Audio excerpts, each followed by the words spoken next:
Hi guys, I'm going to show you how to make a simple, yummy and healthy Bianco sauce for your pizzas. Now, if you haven't watched my first video on how to make pizza dough from scratch, pause the video right now and go ahead and click on my first video on how to make pizza doughs from scratch.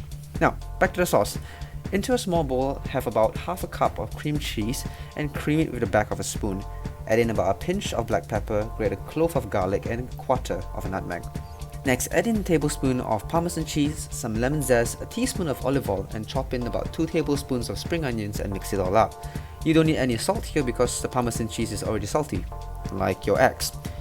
Now, I'm serving this pizza Bianco with some slices of chicken breast. You can use any other proteins, but chicken breast works perfectly fine here. Apply about 1 to 2 tablespoons of sauce per personal pizza. Add a layer of any veggies. I'm using cauliflower here because, well, it works brilliantly with the Bianco sauce.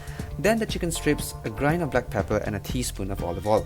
Transfer and bake this in your baking steel for about 7 to 8 minutes or until the bottom is well browned and slightly charred. If you like, you can add some rocket leaves and serve them just like that.